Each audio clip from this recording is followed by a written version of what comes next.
Today is greetings friends. Today, in continuation of our discussion that we have been doing for last few weeks, today we are going to take up the topic of the governance that we are carrying since independence in the country. Everybody knows, we know, you know that we have three pillars of governance that we call legislature, executive and judiciary. When India got independence, Indian constitution was framed. It was approved and it was adopted. And simultaneously, we created three pillars of governance: legislature, executive and judiciary. After 73 years of introspection, or after 73 years of journey, we feel like, or there is a feeling in the current times, that perhaps India has been let down, or India feels disappointed with the performance of these three pillars. Today's question we are going to discuss about is which disappointed India most, if at all. If at all we feel disappointed, if at all we feel let down by any of the three or all the three pillars of governance, which disappointed India most? Legislature, executive and judiciary. Let us do an introspection after 73 years of independence. Indian constitution, it is one of the longest constitution, adopted on 26th of November 1949 by the Constituent Assembly, or the founding fathers of India.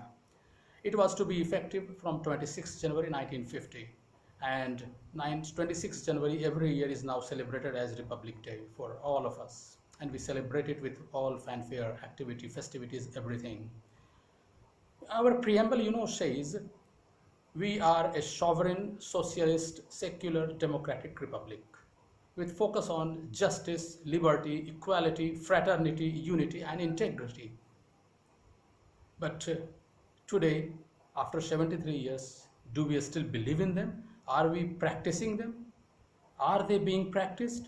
Or are they being just remembered or named on paper itself?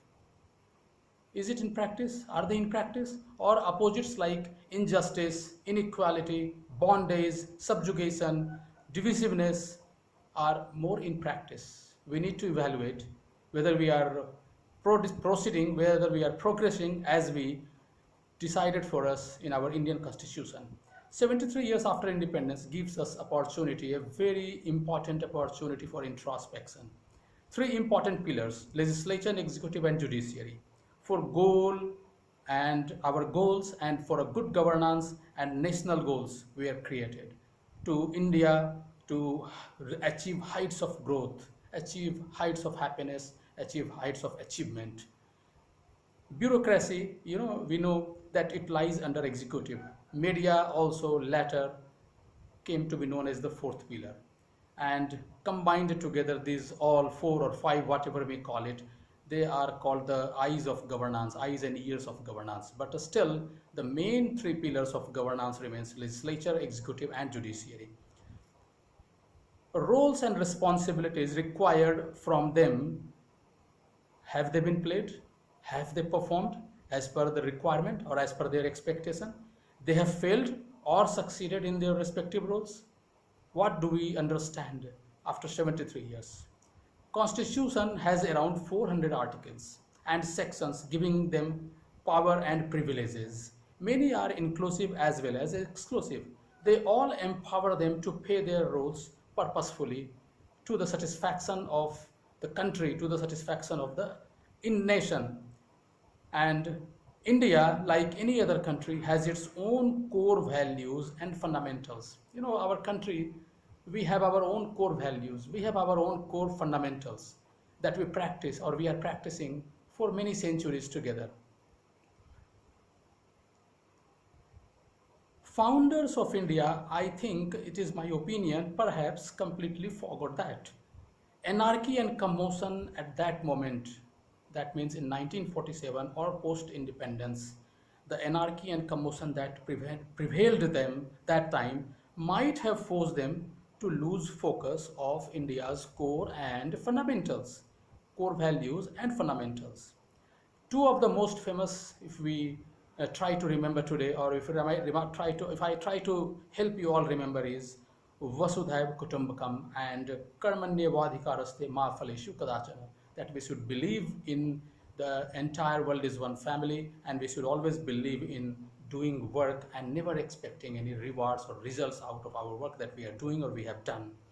These two are one of the most famous core values or fundamentals of our country.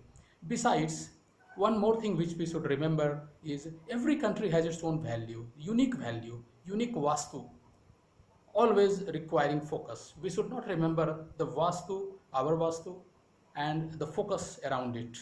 With no karma-based approach, Karmanyavadhikaraste says that we should always have karma in focus. Karma means we should always be a performing community. We should always be a performing in society. We should always be a performing family, and we should always be a performing individual. So with no karma-based approach, India is like any other country, losing its originality. It has lost its originality. Karma means to do or to perform. And with no focus on karma, today, India is full of non-performing assets. Non-performing assets, I mean in terms of the groups, masses, people, classes, regions, religions, corporates, businesses, parties, states, governments, including governments. Most of them have turned into NPAs, non-performing assets. We are or they are not able to handle their day-to-day operations or their day-to-day activities. India's Vastu wanted it to focus on karma alone to prosper, be progressing from day one after independence. Today, everyone is looking for some relief or stimulus package for survival once any crisis, man-made or natural, befalls upon us. It is true, instead of fighting or tackling the crisis, we always look for some sort of relief package or a stimulus package, maybe from the government or maybe from somebody else. And instead of falling back on our own capabilities, on our own strengths that we should be fighting against or we should be tackling with the crisis of the day, we should or we are always focusing or wanting to have some sort of relief or stimulus package. It's all due to modern economics. I am trying to understand or help you understand the economics in terms of ancient, medieval, and modern economics. Modern economics, it's all due to modern economics and blindly copying the text and words from other countries' constitutions. Other countries means I mean to say Western countries or other countries which are being looked upon as front runners. Democracy is for the people, of the people, by the people. But these three pillars believe lesser and lesser in this philosophy today. It is my assumption, it is my perception, or maybe it may be your perception also. And great mismatch between their sayings and actions. Success of democracy depended upon caring and sharing of resources and rewards, everything among which is totally absent today, which is not or which is conspicuous by its absence today. Democracy means we should be in a position to share and care for each other. We should empower each other to perform to the highest standard, but it is not happening. It is not visible also. It is not being practiced also. Now, medieval economics depended upon exploitation and assumption. Exploitation and assumption, due to most of the rulers of those times being foreign origin, although they naturalized later in India, but they were belonging to foreign origin. Economic well-being started deteriorating thereon, and their economies or their economic theories were based upon exploitation and assumption. Economic well-being started deteriorating thereon. Ancient economics depended upon mutual care and share of resources and rewards, and that is why India was at that time, or during ancient times, India was richer, happier, and together because of this philosophy. During medieval economics, India's GDP to world was around or close to 30%. And during ancient economics, it must have been still higher, maybe close to 60% or even 50%, 60% or even 70%, because of which most foreign rulers and travelers was bound for India at any cost. Whosoever was waking up in the morning or was becoming adult, he was just trying to reach India by hook or by crook, by any means. That it proves that India was much prosperer than most other parts of the world. Now, we must have been a karma based sovereign democratic republic. India is seriously disappointed with its sons and daughters of its soil, as they don't own it, neither its people, and appears to be engaged in selfish ulterior motives. It can't continue for long. This way, it is not possible to continue for too long, and that is why in 2020, India is forced to look for new leaders, change its course or review its course, and be promising and prospering in future again. This has become a compulsion for us. Details of 400 articles. You know, our constitution has almost 395 to 400 articles and sections. I can go on discussing about them, like which article and which section give what sort of powers and privileges to legislature, judiciary, and executive, but it will consume too much of our time. So what I have done, I have enumerated them in the description box. You can go through them and you can read them. You can understand them, which ones are applicable for separately legislature, executive, and judiciary. Now, list of reasons that somehow gives a perception in the public eyes that the roles being played by legislature, executive, and judiciary have turned negative. These are also given in the description box, but some of them we shall be discussing here. For legislature, what I understand is they have their image or their public perception is turning negative or has turned negative due to the following reasons: maybe not able to eradicate poverty, illiteracy, healthcare systems, demonetization, GST, women abuse, child mortality, communalism, economy, tackling economy, corruption, electoral abuse and electoral corruption, hate speeches, corrupt and criminal practices of elected representatives, unemployment, bank NPAs, constitutional bodies dysfunction. Now, for executive, the reasons for negative public perception: Delhi riots, trust and transparency deficit, migrant workers, the handling of this issue, migrant workers issue, coronavirus, lockdown restrictions, taxation, information blackout, fake news handling. Now, the reasons for negative public perception of judiciary. Now, the issues that we can mention or list out are Kashmir, Article 370, Sabarimala women entry, CAA, NPR, National Population Registry, Shaheen Bagh, Jamia, JNU, AMU, mob lynching, Ayodhya Temple, Babri Mosque demolition, public interest litigations, privacy, fundamental rights, Aadhaar card, peaceful demonstrations, Bhima Koregaon, and insolvency and bankruptcy courts. Now, the issues have been mentioned separately against each of them. Some of them may be overlapping also, more than two, more than three. That is left to you to apply your own mind and you understand your own basis. Now, Indian governments and failed PM Narendra Modi's bankruptcy of decisions are understood by its action of not asking elected representatives, government and PSU employees to report to work amid lockdown and continue paying salaries for no work. The same Indian government does nothing to arrange food, water, and transport to carry migrant workers home from across the country. We are seeing the plight of the migrant workers or the laborers for last almost 2 months, more than 2 months. And we are seeing them dying everywhere due to hunger, due to food, due to water, due to transportation, due to fatigue or whatever, dehydration. Many reasons are there, due to accidents, everything. And the Indian government has miserably failed. They did not bother to take care of this segment of the people whose number is maximum. They must be taken together all, they must be close to 70-80 crores or 100 crores out of our population, total population in the country.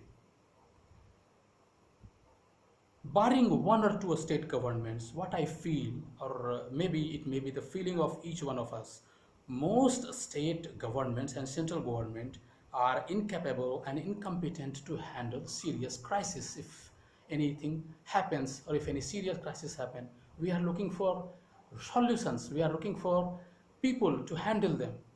Now, let us come to the lockdown example. On 23rd of March, lockdown was announced. Lockdown happened all of a sudden without giving any time for each one of us or for any one of us to prepare for survival. Within 4 hours, it was to be effective from midnight of 24th of March. Now, because no opportunity or no time was given to arrange anything, everybody was left unprepared. Everybody was left highly or extremely exposed to the circumstances or to the problems of the day-to-day existence.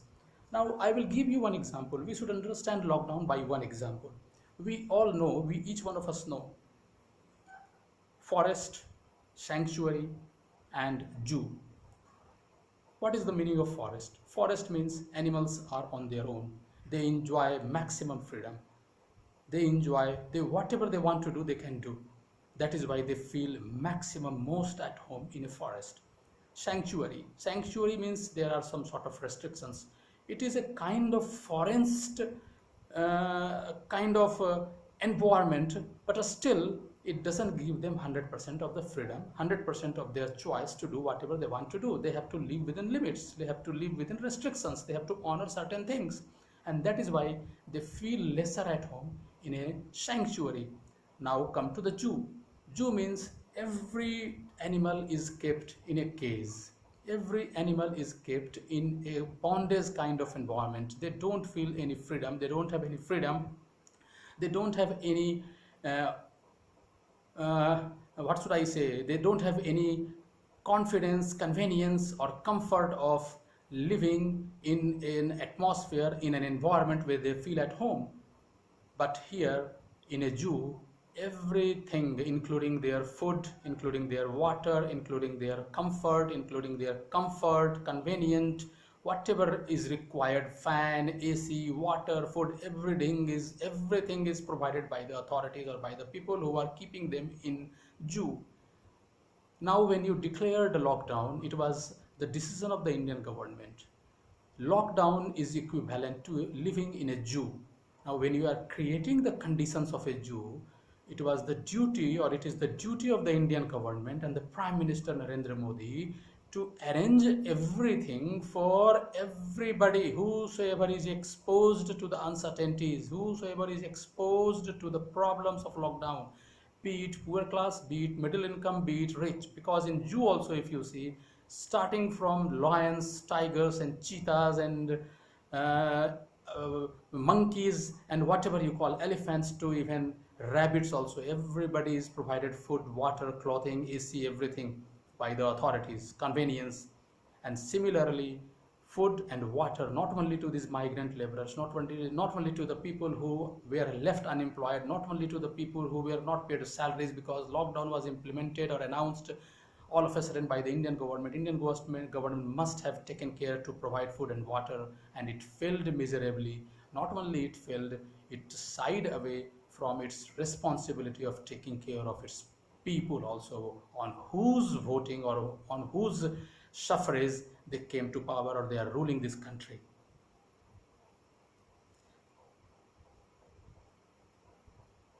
And any class of people, maybe be it poor, be it middle income, be it lower, be it richer, if anybody is in trouble, Indian government must have taken care of or must take care of all these groups of people.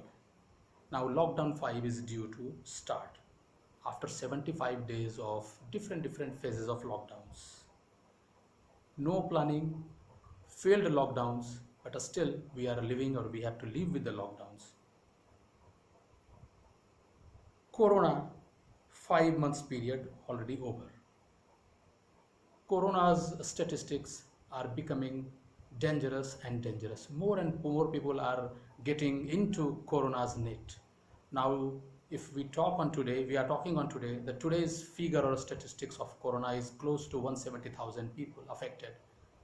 More of the areas are affected, more of the numbers in terms of death, in terms of affected people, in terms of regions, in terms of territories, more and more in Corona net. Now, Corona's 5 months period must have given our armed Indian government, with the support of ICMR investigation or evaluation or examination, to progress or to decide some definitive course of action in terms of testing, in terms of treatment, in terms of quarantine, and in terms of lockdown, how to progress or how to proceed further, how to take India out of this problem. But it is also lacking on the part of the government of India. This government seems to be busy in something else, busy in lesser priorities, and the biggest or the highest priorities of handling Corona, demonetization, unemployment, poverty, illiteracy, healthcare systems, loss of business, GST, demonetization. These are all out of the priorities of this Indian government. Now, since 1950, 70 years rule, we are talking in 2020. The 70 years rule is distributed among Congress 50 years, BJP 17 years, and other allies 3 years. If we talk about 21st century, since 2000, 10 years rule each are divided or is divided between Congress-led UPA and BJP-led NPA. And these 20 years, we are into 2020, starting from 2000, year 2000. The blame for the anarchy, blame for the commotion that we see today must be shared equally by Congress and BJP both, because both have failed in tackling the country's problems, and that is why the country today is in such a dire strait, in such a dire situation, such a difficult situation.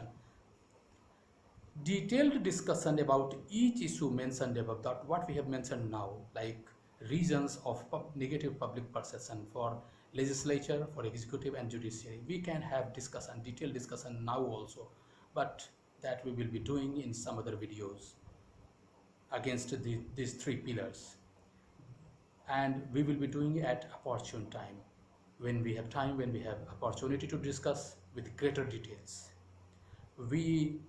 My opinion is, and I think we all should agree, you all will agree with me, we must have been a karma-based, sovereign, democratic republic, where everyone is supposed to be busy, engaged in some sort of karma, so that not only individual, not only families benefit out of it, but the entire country is on the path for prosperity and progress. Solution to every problem today, whatever we are facing today, is possible. We shall discuss all of them in next videos. Friends, have a great day, have a great future ahead of you all. Thank you friends, many thanks.